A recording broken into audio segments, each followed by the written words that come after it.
们手中。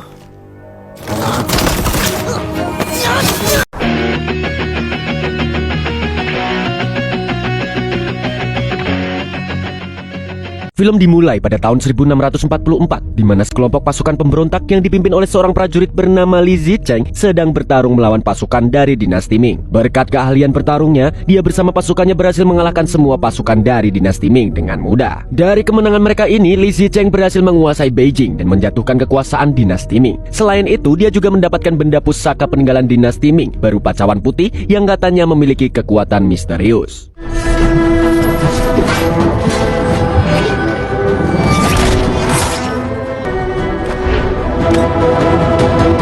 Setelah dinasti Ming runtuh, sebuah kelompok pengawal bernama Jin Guard mulai dibentuk untuk melindungi cawan putih tersebut. Namun sayangnya sempat terjadi konflik internal sehingga membuat kesulitan Jin Guard mulai goyah. Walaupun begitu, keluarga He yang merupakan pemimpin terakhir dari penjaga Jin tetap berjuang untuk menjaga cawan putih tersebut sampai beratus-ratus tahun kemudian. Di kediaman keturunan keluarga He yang sekarang, tiba-tiba mereka diserang oleh sekelompok pemburu harta yang berniat ingin mengambil cawan putih itu dengan menghabisi seluruh keluarga He yang tersisa.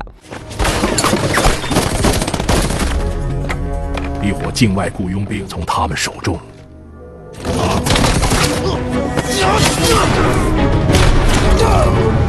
Karena situasi mereka semakin terdesak, penjaga jin yang bernama Hifan langsung menyembunyikan putra semata wayangnya di tempat yang aman dan memberikan sebuah liontin kepada putranya itu. Setelah memastikan putranya sudah aman, dia kembali berhadapan dan bertarung melawan kelompok pemburu harta itu seorang diri.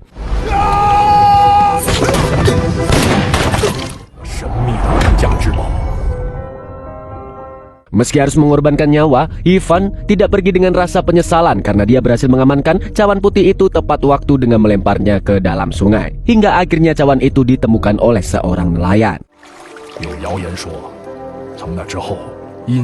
Beberapa tahun kemudian, kini Beijing telah menjadi sebuah kota yang jauh lebih modern dari sebelumnya. Di sebuah kedai mie ayam, terlihat seorang cowok bernama Li Mongsun sedang mempelajari teknik-teknik gerakan kungfu penjaga jin dari sketsa gerakan jurus-jurus bela diri yang digambarnya itu. Di waktu bersamaan, stasiun televisi tengah menyiarkan berita tentang penemuan cawan putih tersebut. Di berita itu dikabarkan bahwa cawan itu rencananya akan dilelang pada hari itu juga.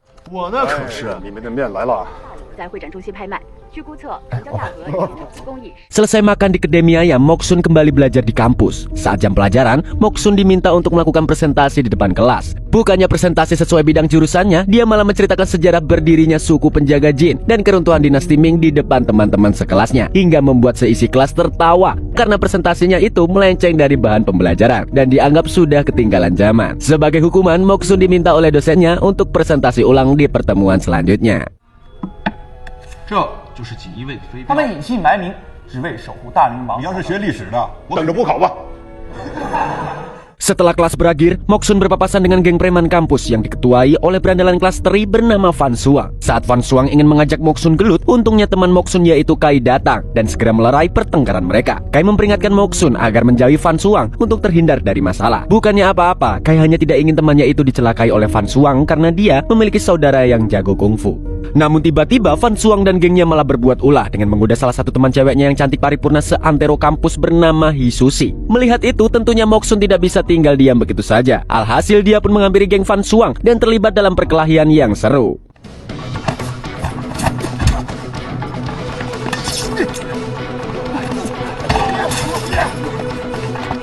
Naasnya, Kai yang mencoba membantu Moksun malah dipukul kepalanya dengan batu oleh salah satu teman Fan Suang. Setelah berhasil mengalahkan Fan Suang dan gengnya, Moksun segera mengantar Kai ke UKS untuk mengobati lukanya. Namun karena perban di UKS sedang habis, mau tidak mau dia harus membeli perban baru di Indomaret terdekat. Di tempat lain, seorang kolektor barang antik sekaligus arkeolog bernama David Wong datang ke acara pelelangan untuk mendapatkan cawan putih tersebut. Tapi bukan dengan mengikuti acara lelang seperti tamu lainnya, melainkan dengan mencuri cawan tersebut secara diam-diam. Siapa sangka ternyata David ini adalah ketua pemburu harta karun yang lolos itu.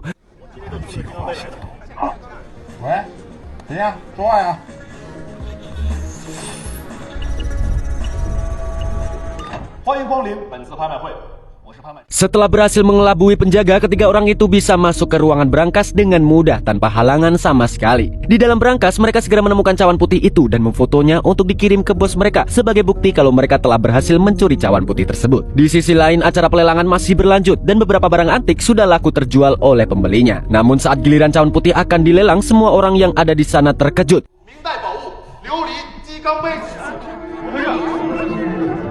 Sementara itu, ketiga anak buah David yang kabur sambil membawa cawan putih itu tidak sengaja bertabrakan dengan Moksun yang baru pulang dari Indomaret. Cawan putih itu langsung terjatuh dan saat mereka hendak mengambilnya kembali, tiba-tiba muncul seorang pria bertopeng dengan memakai baju zirah khas suku penjaga jin dan dia pun langsung menghajar mereka bertiga.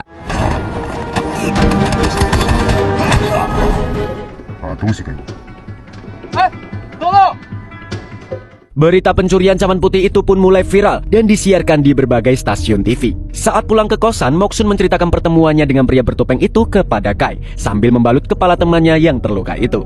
Saking asiknya bercerita soal pria bertopeng yang diduga adalah penjaga jin, Moksun sampai tidak fokus mengobati luka Kai dan malah kebablasan memperban seluruh wajah Kai. Di tempat lain, ternyata pria bertopeng dengan baju zirah penjaga jin itu tidak lain adalah si pemilik kedai mie ayam sebelumnya yang bernama Zhao. Tidak hanya itu, ternyata bapak ini juga adalah ayah kandung Susi.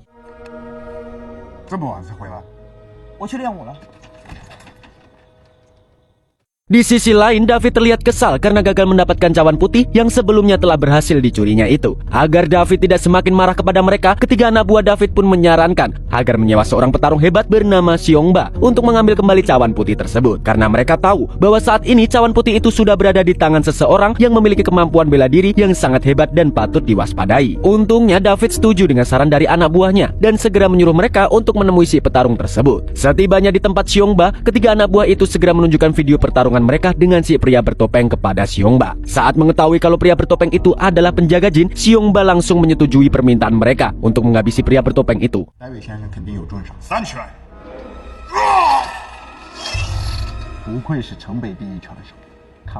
Di tempat lain, Moksun ditemani oleh Kai kembali ke kedai mie milik Zhao. Ternyata Moksun mencurigai kalau si pria bertopeng itu adalah si pemilik kedai mie ini. Karena itulah saat bertemu Zhao, Moksun langsung berkata kalau dia sudah tahu jika Zhao adalah penjaga jin dan meminta pria itu agar menjadi gurunya. Namun Zhao terus berusaha mengelak dan tetap bersikeras kalau Moksun salah mengenali dirinya. Karena Zhao tetap tidak mau mengaku juga, Moksun menggunakan cara lain untuk membuktikan kecurigaannya itu.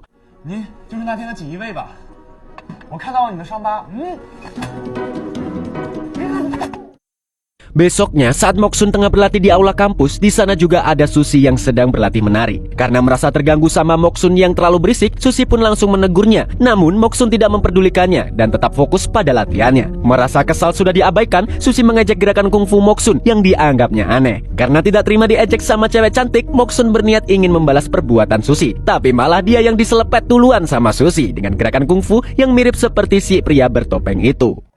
我看你就是在瞎练，根本不是什么锦衣卫拳法。那也得总有个师傅吧。 Setelah melihat gerakan itu, Moksun pun mulai penasaran dengan Susi dan terus mengikuti gadis itu sampai sok SKSD, minta nomor WhatsApp segala. Di tengah jalan, tiba-tiba mereka berpapasan dengan Fan Suang dan Xiongba. Ternyata Fan Suang sudah mengadu ke saudaranya itu kalau Moksun lah orang yang telah memukulnya. Tanpa pikir panjang, Xiongba langsung mengajar Moksun. Namun karena Moksun tidak bisa membalas serangannya, Susi mengajak Moksun untuk kabur sampai mereka tiba di depan warmindo milik Zhao. Saat Xiongba dan Fan Suang hendak menyerang mereka, tiba-tiba sebuah sumpit melayang ke arah Xiongba. Tidak terima diserang dengan sumpit, Xiongba langsung menyerang balik Zhao.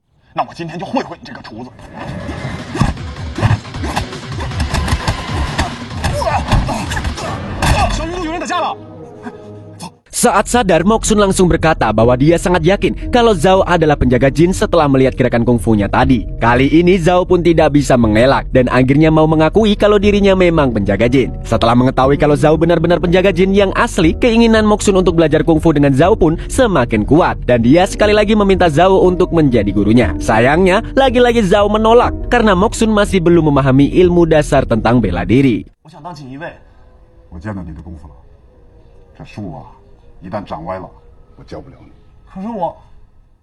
Malamnya Zhao tiba-tiba diserang oleh orang tak dikenal di tengah jalan. Namun karena kemampuan Zhao lebih unggul daripada lawannya, alhasil dia bisa segera mengalahkan orang tersebut. Dan saat kain hitam yang menutupi wajah orang itu dibuka, ternyata dia adalah Moxun. Dia sengaja menyerang Zhao karena ingin membuktikan bahwa dia pantas menjadi muridnya. Saat Moxun memperlihatkan sebuah liontin, Zhao pun terkejut karena tidak menyangka kalau liontin miliknya diambil oleh Moxun. Setelah melihat kesungguhan Moxun, akhirnya Zhao bersedia menjadi gurunya, asalkan Moxun berhasil melewati tes terlebih dahulu. 想清楚了，锦衣卫的传人，那您就是答应我吗？能不能当回来？谢谢师傅。 Keesokan harinya, Moxun pergi ke kedai mie ayam untuk memulai sesi latihannya bersama dengan Zhao. Tidak seperti latihan kungfu biasanya yang belajar gerakan kungfu, tapi Moxun justru diajari hal-hal yang di luar nulur, seperti diminta membuat adonan mie ayam untuk melatih kekuatan tangannya, menimba air di ember untuk melatih keseimbangannya, sampai menyapu halaman untuk melatih kecepatannya.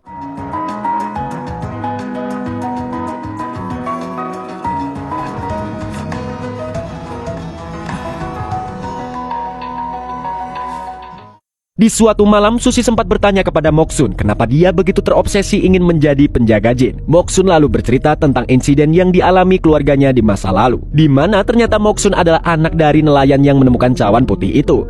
Namun kejadian naas menimpa si nelayan, di mana dia dibunuh oleh David yang lolos untuk mencari tahu di mana cawan putih itu berada. Moxun yang masih kecil pun merasa terpukul karena telah kehilangan ayahnya. Di waktu bersamaan, Zhao yang memakai baju jirah penjaga jin datang. Dia lalu mengira jika Zhao yang telah menyelamatkannya adalah seorang penjaga jin karena melihat baju jirah yang dipakainya dan menemukan liontin milik Zhao yang terjatuh.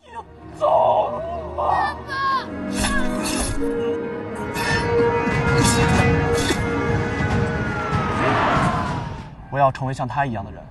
那你觉得？小希，你是不是跟师傅有什么误会啊？ Di tempat lain, David juga sedang melatih para asasinnya untuk persiapan melawan penjaga jin demi merebut kembali cawan putih itu. Sedangkan Moxun yang sudah melewati sesi latihannya selama ini mulai menunjukkan peningkatan, dan Zhao pun bersedia mengetes kemampuan kungfu Moxun dengan latihan sparring bersamanya. 你果然是块练武的材料。师傅在上，请受徒儿礼拜。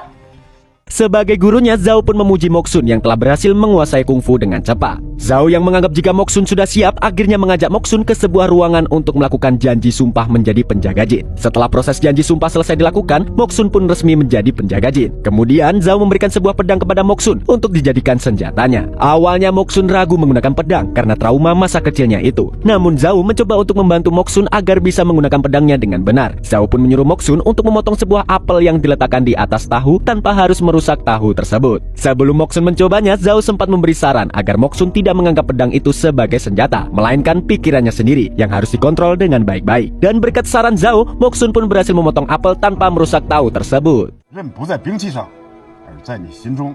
先战胜你的心吧。 Di tempat lain, David sedang mengadakan pertemuan dengan Xiongba. Dalam pertemuan itu, Xiongba memberitahu David kalau Zhao adalah penjaga jin karena dia melihat kemiripan gerakan kungfu Zhao dengan gerakan kungfu si penjaga jin yang pernah dilihatnya di video waktu itu. Di situ, Xiongba menawarkan sebuah kesepakatan dengan David, di mana Xiongba bersedia membantu David untuk mendapatkan cawan putih itu, asalkan dia juga bisa mendapatkan penjaga jin. Tanpa pikir panjang, David langsung tertarik dan setuju untuk bekerja sama dengan Xiongba demi mengalahkan Zhao, si penjaga jin. 等你们找到锦衣卫之后，可是人归我。 Di kediaman Zhao, saat Moxun mengembalikan pedangnya ke lemari penyimpanan yang ada di ruangan tempat dia melakukan janji sumpah penjaga jin, dia tidak sengaja menemukan sebuah buku catatan dan sebuah peti yang di dalamnya terdapat cawan putih tersebut. Saat Moxun mengambil cawan putih itu, tiba-tiba sebuah roh keluar dari dalam cawan itu hingga membuat Moxun kaget dan tidak sengaja menjatuhkan cawan itu sampai cawan itu pun rusak. Karena takut dimarahi oleh Zhao, Moxun segera meminta bantuan Kai untuk memperbaiki cawan tersebut. Saat melihat cawan itu, Kai pun tampak terkejut karena dia tahu kalau cawan putih itu adalah cawan yang telah dicuri dari tempat pelelangan. Namun karena perlu waktu yang lama untuk memperbaiki cawan itu, akhirnya mereka memilih jalan pintas dengan membuat cawan putih KW menggunakan alat cetak 3D milik Kai. Emang made in China ini benar-benar gak perlu diragukan lagi kalau soal membuat barang kopian. 我的天哪！我这水发现杯子没有，我就死定了。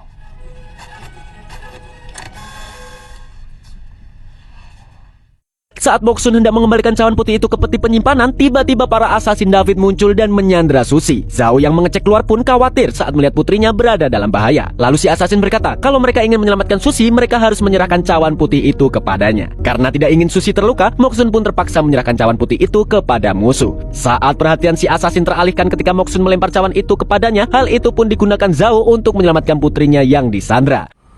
给你。快走了，快走！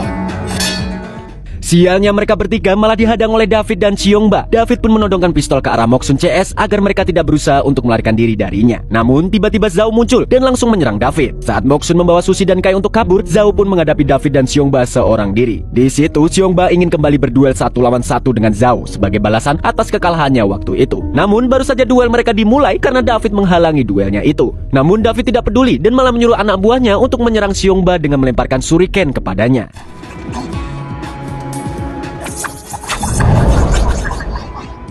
Pada akhirnya Zhao berhasil ditangkap oleh David. Saat David mengambil cawan putih itu, dia langsung menyadari kalau cawan putih yang ada di tangannya saat ini adalah palsu. Setelah mengetahui itu, David pun menghubungi Sushi dengan menggunakan ponsel milik Zhao untuk mengancam kalau mereka tidak segera memberikan cawan putih yang asli, maka nyawa Zhao lah yang akan menjadi taruhannya. Ah,你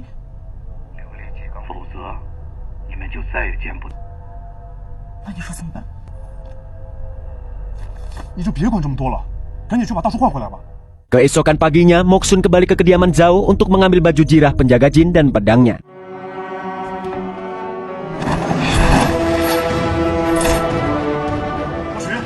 Dengan bantuan Kai yang sukses membajak sistem keamanan gedung itu, Moxun pun berhasil menyelinap masuk secara diam-diam ke tempat di mana Zhao tengah disekap saat ini. 干得好，修车厂的电路组。 Saat Moxun hendak membawa pergi Zhao dari sana, tiba-tiba David dan para asasinnya muncul untuk mengepung Moxun. Ternyata David sudah mengetahui kalau Moxun akan menyelinap masuk ke tempat ini dan sengaja untuk menjebaknya. Namun tidak lama kemudian, tiba-tiba listrik di gedung itu mati dan ternyata Sushi lah yang telah memutus jaringan listrik di gedung tersebut.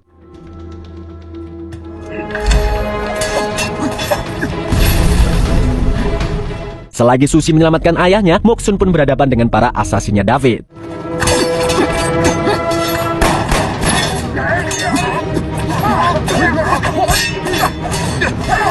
Sayangnya saat Moxun ingin melemparkan cawan putih itu kepada Sushi, cawan putih itu sudah lebih dulu ditangkap oleh salah satu asasin David dan dia pun membawa pergi cawan putih itu bersamanya. Di saat bersamaan, Kai datang sambil membawa mobil untuk membawa mereka berempat kabur dari tempat tersebut sebelum David dan komplotannya berhasil mengejar mereka.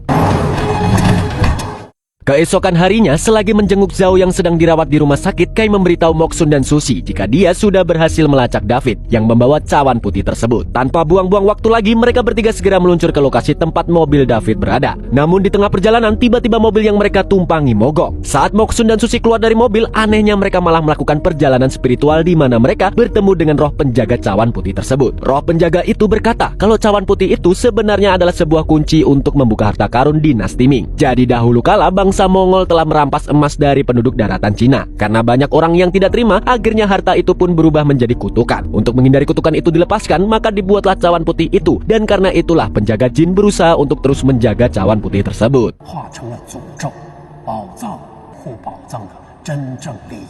Sebelum roh penjaga itu pergi, dia sempat berpesan kepada Moxun kalau Moxun harus mengalahkan ketakutannya akan trauma masa kecilnya saat seluruh keluarganya dibantai. Karena dengan cara inilah Moxun bisa meningkatkan kemampuan kungfunya. Setelah itu mereka kembali ke dunia nyata di mana Kai telah selesai memperbaiki mobilnya. Mereka pun kembali melanjutkan perjalanan menuju ke tempat cawan putih itu berada. Setibanya di lokasi tujuan yang berada di sebuah kuil di atas gunung, Moxun langsung dicegat oleh asasin David untuk mencegahnya masuk ke dalam kuil.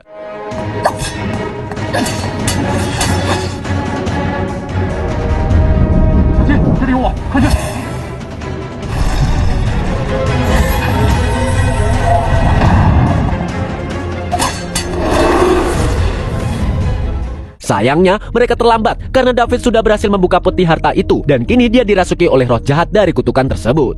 Di luar kuil, Moxun terlihat kesulitan saat melawan si asasin yang sangat lihai dalam bertarung menggunakan pedang. Saat Moxun hampir terpojok, Kai datang menerjang si asasin untuk menolong Moxun. Sayangnya Kai malah ditusuk oleh pedang si asasin.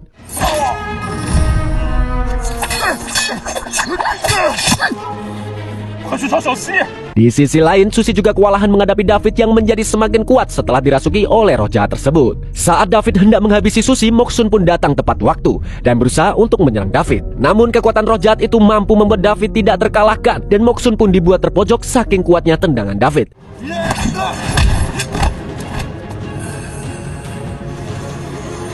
Saat Moxun ingin ditebas oleh David, tiba-tiba Sushi berlari untuk melindungi Moxun dari tebasan pedangnya David.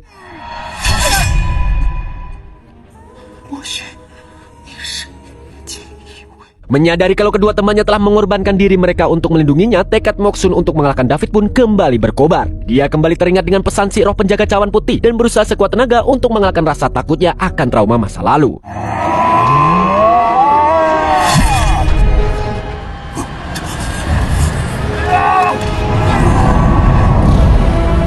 Dia lalu melemparkan David ke dalam peti, dan peti itu pun kembali tertutup dengan rapat untuk selamanya. Beberapa minggu kemudian, situasi pun sudah kembali normal seperti sedia kala. Berita penangkapan geng David Wong juga sudah tersiar di seluruh stasiun televisi. Di sisi lain, Zhao Sushi dan Kai juga dalam kondisi baik-baik saja. Sedangkan Moksun sudah membulatkan tekadnya untuk mengabdikan dirinya sebagai penjaga jin yang terakhir.